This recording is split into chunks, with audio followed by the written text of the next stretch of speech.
ఉపనయనం అనేది హిందుత్వంలోకి ఎంట్రీ అంట. ఉపనయనం లేకపోతే హిందూ మతంలోకి ప్రవేశం లేదంట. ఎక్కడైనా విన్నారా ఇది? హిందూ మతంలోకి ప్రవేశించాలంటే ఉపనయనం జరగాలని చెప్పి. ఉపనయనానికి హిందూ మత ప్రవేశానికి ఏమన్నా సంబంధం ఉందా అసలు? ఉపనయనం అనేది ఒక ఆచారం, లేకపోతే ఒక సంస్కారం. కొన్ని చోట్ల చెవి పోగులు కుట్టిస్తారు, కొన్ని చోట్ల తలపాగాలు పెడతారు, కొన్ని చోట్ల జంజి వేసుకుంటారు. ఇది ఒక రకమైనటువంటి సంస్కారం. ఇది జరిగితే హిందుత్వంలోకి ప్రవేశించినట్లు, లేకపోతే లేదని ఎవరైనా చెప్పారా ఇంతవరకు? అసలు హిందూ మతంలోకి ప్రవేశం ఏంటి? పుట్టగానే హిందువు ఎవరైనా భారతదేశంలో, లేకపోతే ఇంకా విస్తృతంగా తీసుకుంటే ప్రపంచంలో కూడా బై బర్త్ అందరూ హిందువులే. కాబట్టి హిందూ మతం నుంచి ఇతర మతాలలోకి వెళ్ళాలి అంటే అక్కడ ఆ మతాలకు ప్రవేశం పెట్టారు. డిఫాల్ట్గా అందరూ హిందువులే.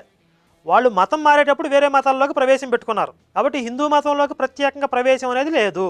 ఇప్పుడు శూద్రులంతా మీ హిందువులవని గుడుల చుట్టూ తిరగవచ్చు, ఏమన్నా చేయవచ్చు.